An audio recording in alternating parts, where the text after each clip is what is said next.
punchy on this, is it Wednesday? It's Wednesday. On this Wednesday afternoon, we are just jumping on to share our poop library with you. Annette, what's a poop library? It's pretty much all the books that we've collected over the years relating to poop and pee, accidents, things like that, but ones that we really like. Yeah. So we know books are great to read to children. Obviously, it helps their learning abilities and all of that, but we can learn so much through reading. And by reading stories and books about pooping or withholding or constipation, or even about picky eating, which I have some books on picky eating, it can really help kids like connect the dots, right? So we recommend books all the time. We have a whole resource of books on our website on theconstipationgurus.com if you are interested in checking those out. But we thought we would go through a few of our books today that like are our top books, which was hard to kind of pare down, right? Right. We have a lot. All right. So you go ahead first, Annette. All right. So first, for kids that withhold and don't want to go to the bathroom or don't want to go on the toilet, I have 4 books that I recommend a lot. The first is It Hurts When I Poop. We have My Puppy's a Poo Magician. This is going to be for younger kids, around 2, maybe 3-year-olds. Mm-hmm. So this is younger group. Softy the Poop. And then we have I Can't, I Won't, No Way. So he's afraid to go on the toilet. He's holding it in because he's afraid. So those 4 books I usually recommend for kids that are withholding stool. If you have a kiddo who is saying they can't feel it, they can't feel when they have to poop, they can't feel when they have to pee, and we know it's not the rectum, well, not that, we know that the rectum is not stretched, then I kind of think it might have to do with interoception. So I Feel Something. This is a great book, and Relax. So these are the 2 books I recommend for the kids who are saying they can't feel when they have to go. And they also, it will tell you some exercises you can do in there as well. And those aren't necessarily like poop or constipation It's for anything. related. It's for anything. So if the kid doesn't know when he's hungry or he doesn't know when he's thirsty, it helps with all those inner body sensations.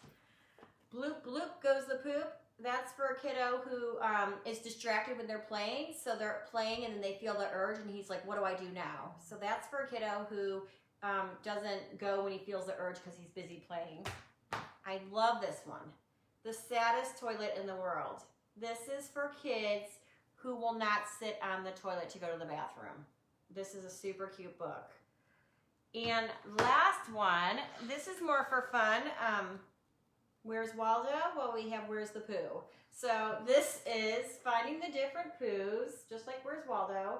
But this is great to keep kids distracted when they're on the toilet. Instead of a video game, have them just sit there and look at this. It's a little bit more calming and relaxing. Can we go over these? Yeah. All right. And last for me, social stories. So if you go on to our main website, Melissa Yap, our friend in Australia, has come up with these awesome social stories. And you can print them out, and then you just put them on little hooks here and laminate them. Okay, so these are really cool. It talks about like a child who might have trouble going to the bathroom when they're at school, or a kid who has trouble pushing his poos out. And then the nice thing about it is it's edible, so you actually can make it for your child, and you fill in the blanks, so then it's a story more about your child. So it's more personable. And Melissa sells, she sells all kinds of different social stories, but she does sell like a toileting bundle. And we love those social stories, especially for, well, they're good for any age, but especially for the younger kids too. Those are great. So those are kind of our top books that Annette really recommends for either withholding, afraid to go to the bathroom, won't sit on the toilet, those kinds of things. So those are really all about toileting. If you have a child that's kind of like a picky eater or a selective eater, as I like to call, I have a few books that I usually recommend. The first one is DW, the Picky Eater, right? So the DW character, the Arthur characters are in here, and they go out to restaurants, and DW doesn't want to try anything, and there's some things that happen when you don't try new foods. So that's a really good one. Gregory, the Terrible Eater. So Gregory is a goat and eats lots of different things.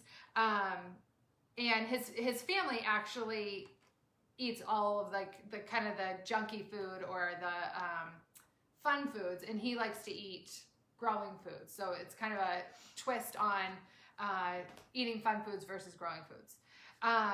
Good Enough to Eat is another book that I like to recommend. And this is really just kind of introducing kids to the different food groups. This is probably for older kids. It kind of talks about like where foods come from. It goes into like vitamins and minerals and stuff. So I would say this is a little bit older of for kids that are a little bit older, and has some great recipes in the back too. And then one of my all-time favorites is called I Will Never Not Ever Eat a Tomato.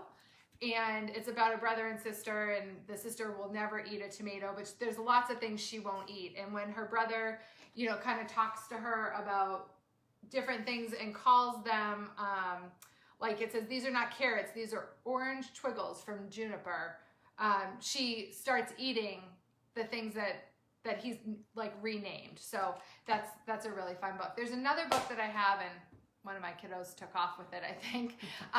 It's called Monsters Don't Eat Broccoli. So that's another really good one that I like to recommend too. So hopefully we've provided you with some new books to try, some new books to pick up from the library that might help normalize some of what you're dealing with.